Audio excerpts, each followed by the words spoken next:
Chapter 28. The Honour of Monsieur de Rivarol. During the capitulation, and for some time after, Captain Blood and the greater portion of his buccaneers had been at their post on the heights of Nuestra Senora de la Pupa, utterly in ignorance of what was taking place. Blood, although the man chiefly, if not solely, responsible for the swift reduction of the city, which was proving a veritable treasure-house, was not even shown the consideration of being called to the Council of Officers, with which Monsieur de Rivarol determined the terms of the capitulation. This was a slight that at another time Captain Blood would not have borne for a moment. But at present, in his odd frame of mind, and its divorcement from piracy, he was content to smile his utter contempt of the French general. Not so, however, his captains, and still less his men. Resentment smouldered amongst them for a while, to flame out violently at the end of that week in Cartagena. It was only by undertaking to voice their grievance to the Baron that their captain was able for the moment to pacify them. That done, he went at once in quest of Monsieur de Rivarol. He found him in the offices which the Baron had set up in the town, with a staff of clerks to register the treasure brought in, and to cast up the surrendered account books with a view to ascertaining precisely what were the sums yet to be delivered up. The Baron sat there scrutinizing ledgers, like a city merchant, and checking figures to make sure that all was correct to the last peso. A choice occupation, this, for the general of the king's armies by sea and land. He looked up, irritated by the interruption which Captain Blood's advent occasioned. "Monsieur le Baron," the latter greeted him, "I must speak frankly, and you must suffer it. My men are on the point of mutiny." Monsieur de Rivarol considered him with a faint lift of the eyebrows.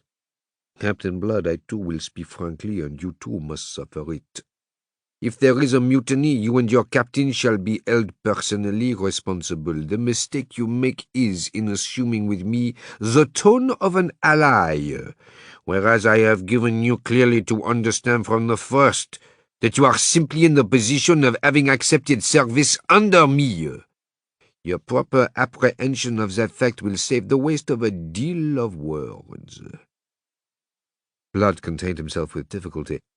One of these fine days he felt that for the sake of humanity he must slit the comb of this supercilious, arrogant cockerel.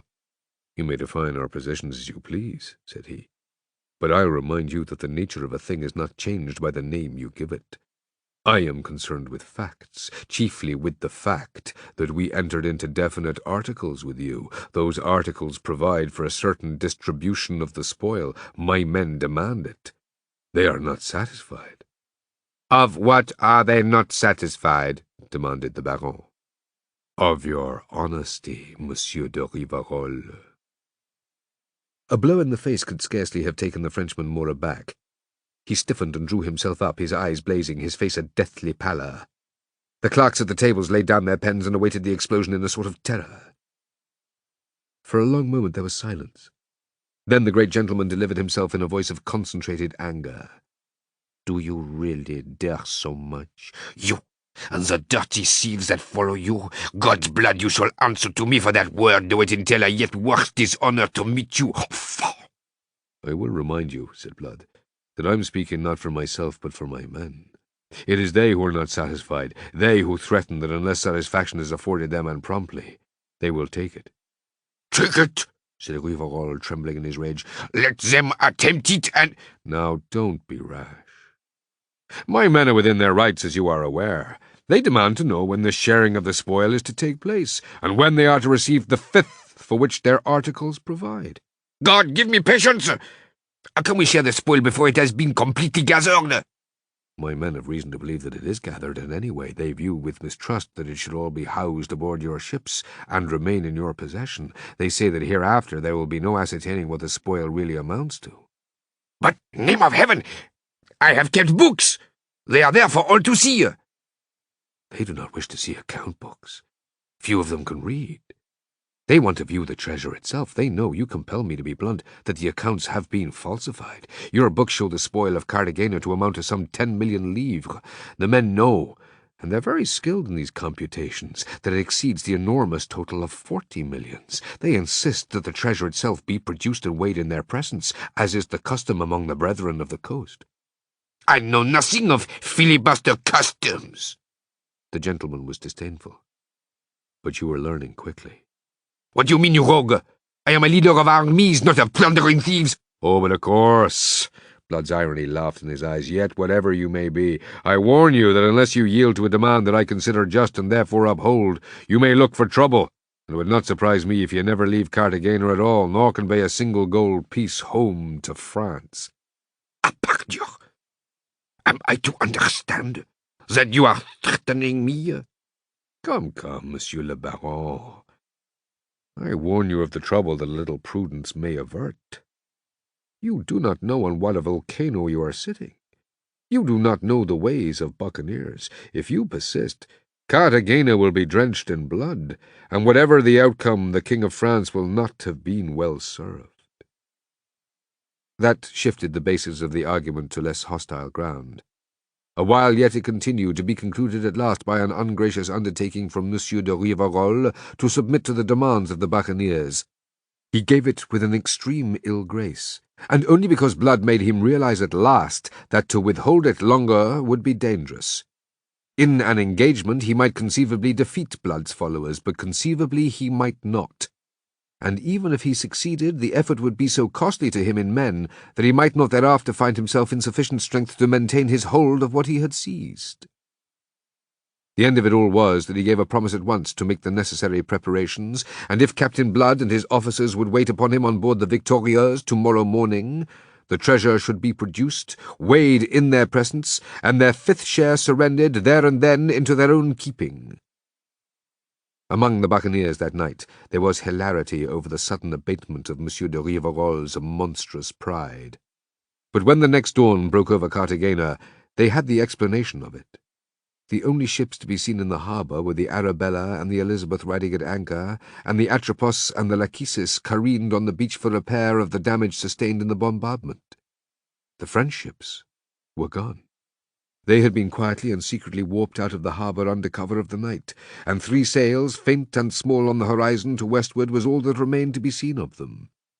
The absconding Monsieur de Rivarol had gone off with the treasure, taking with him the troops and mariners he had brought from France.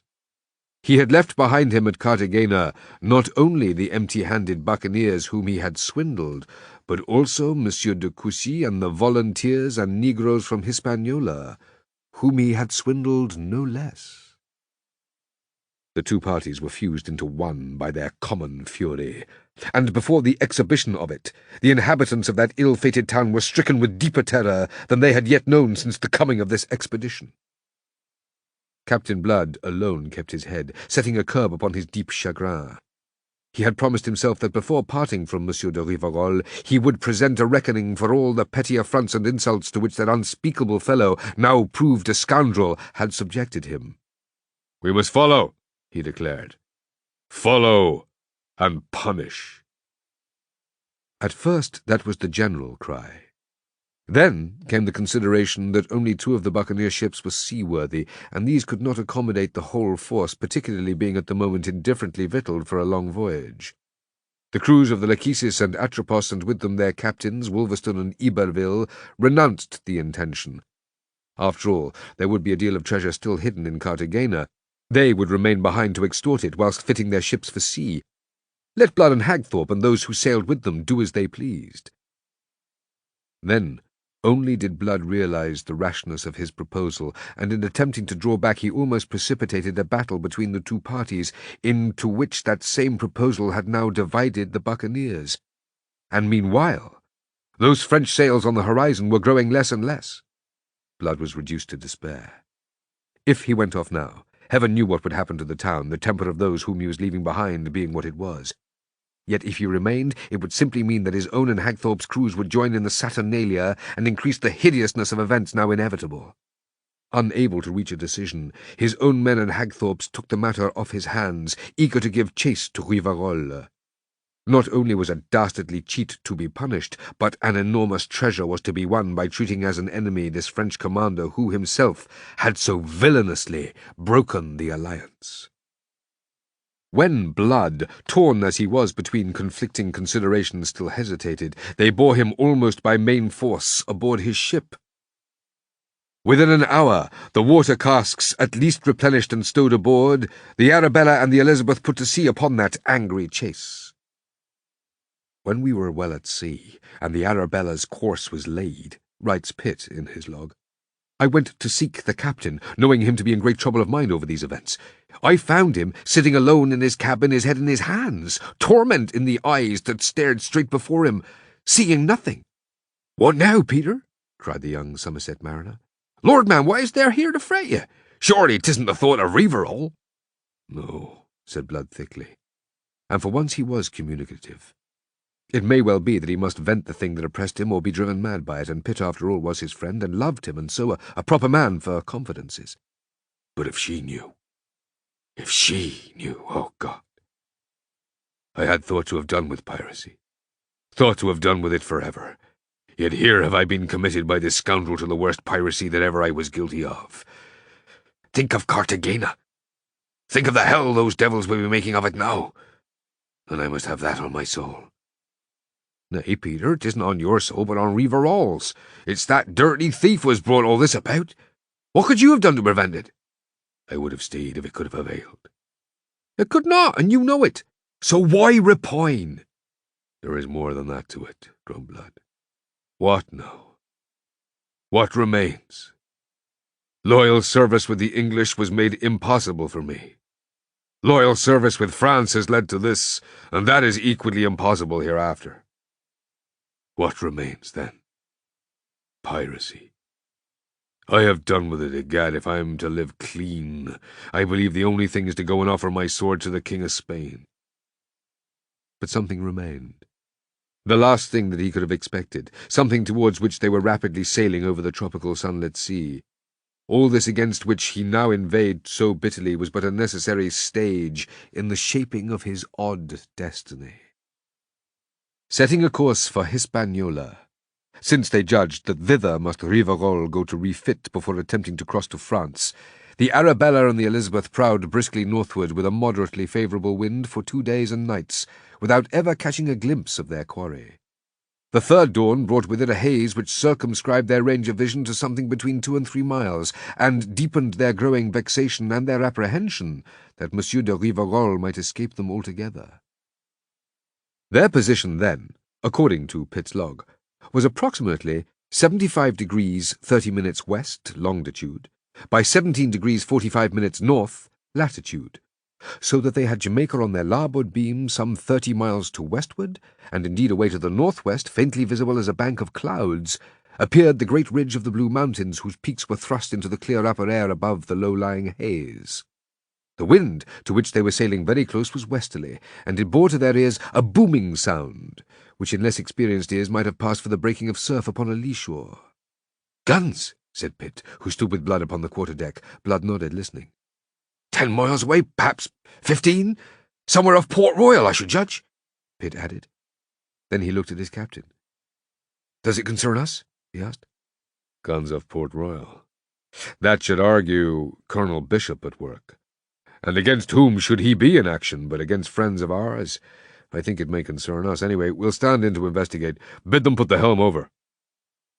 Close hauled, they tacked to weather, guided by the sound of combat which grew in volume and definition as they approached it. Thus for an hour, perhaps. Then, as telescoped to his eye, Blood raked the haze, expecting at any moment to behold the battling ships. The guns abruptly ceased. They held to their course nevertheless, with all hands on deck, eagerly, anxiously scanning the sea ahead, and presently an object loomed into view, which soon defined itself for a great ship on fire. As the Arabella, with the Elizabeth following closely, raced nearer on their northwesterly tack, the outlines of the blazing vessel grew clearer. Presently her masts stood out sharp and black above the smoke and flames, and through his telescope Blood made out plainly the pennon of St. George fluttering from her maintop. "An English ship!" he cried.